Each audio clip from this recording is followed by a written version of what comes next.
Hello students, మనం ఎప్పటి నుంచో ఎదురు చూస్తున్న ఏపీ హైకోర్టు ఎగ్జామ్కి సంబంధించిన ఎగ్జామ్ డేట్స్ అయితే ఈరోజు రిలీజ్ చేశారు.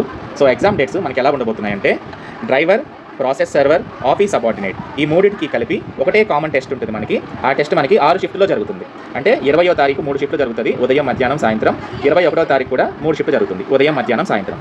అదేవిధంగా కాపీయిస్ట్, ఎగ్జామినర్, రికార్డ్ అసిస్టెంట్ ఈ మూడింటికి కలిపి ఒకటే టెస్ట్ ఉంటుంది. ఆ టెస్ట్ మనకి 22వ తారీఖు 2 షిఫ్ట్లో జరుగుతుంది. Next stenographer, junior assistant, typist మరియు ఫీల్డ్ అసిస్టెంట్ ఈ 4 పోస్టులకి సంబంధించి కామన్గా ఒకే టెస్ట్ జరుగుతుంది. అది మనకి 6 షిఫ్ట్లో జరుగుతుంది. అంటే 23వ తారీఖు 3 షిఫ్ట్లు మరియు 24వ తారీఖు 3 షిఫ్ట్లు జరుగుతుంది. సో మీకు ఫర్ ఎగ్జాంపుల్ ప్రాసెస్ సర్వర్కి, జూనియర్ అసిస్టెంట్కి అప్లై చేశారనుకుందాం. సో అప్పుడు మీరు ఈ 20-21 తారీఖుల్లో మీ పరీక్ష ఒకసారి రాయాల్సి ఉంటుంది.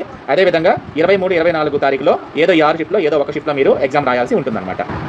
ఎగ్జామ్కి సంబంధించిన హాల్ టికెట్లు మనకి ఈ వెబ్సైట్లోనే 13వ తారీఖు ఆగస్టు 13వ తారీఖు నుంచి వెబ్సైట్లో మనకి అవైలబుల్గా ఉంటాయని ఇక్కడ నోటిఫికేషన్లో ఇచ్చారు. సో 13వ తారీఖు మనం ఆ 13 నుంచి ఎగ్జామ్ డేట్ వరకు మనం ఎప్పుడైనా సరే మన హాల్ టికెట్ని డౌన్లోడ్ చేసుకోవచ్చు. మన ఎగ్జామ్ సెంటర్ ఎక్కడ మరియు మన ఎగ్జామ్ ఏ షిఫ్ట్లో జరగబోతుంది, సో ఇలాంటి వివరాలన్నీ మనం హాల్ టికెట్ మీదే చూసుకోవాల్సి ఉంటుంది. ముందుగా మనకి ఎక్కడ కూడా ఆ వివరాలు పొందుపరచరు అని చెప్పేసి అయితే మెన్షన్ చేస్తున్నారు.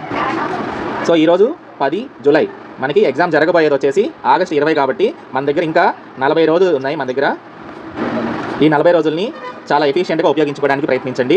మాక్ టెస్ట్ అవైలబుల్గా ఉంటే మాక్ టెస్ట్ రాయండి.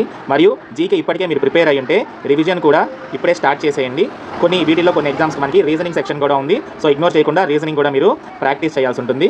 సో జీకే కరెంట్ అఫైర్స్లో మనకి చాలా వెయిటేజ్ ఉంటుంది. 12 నుంచి 15 బిట్స్ వరకు మనకి కరెంట్ అఫైర్స్లో అడగడం జరుగుతుంది. సో కరెంట్ అఫైర్స్ అస్సలు నెగ్లెక్ట్ చేయొద్దు.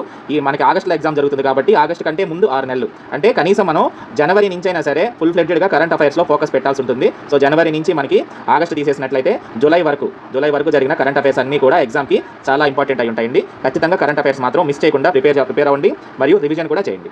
కూలీ వార్ 2 లాంటి సినిమాలు మనకి టెంప్టింగ్గా రాబోతున్నాయి ఈ ఆగస్ట్ టైంలో. మీరు ఆ సినిమాల జోలికి వెళ్లకుండా సిన్సియర్గా ఎగ్జామ్ ప్రిపేర్ అయ్యి జాబ్ సాధించాలని మనస్ఫూర్తిగా కోరుకుంటున్నాను. జాబ్ సాధించాక ఎంజాయ్ చేయొచ్చు, కానీ కష్టపడాల్సిన టైం మాత్రం ఇప్పుడే. So all the best friends. Thank you. జై హింద్.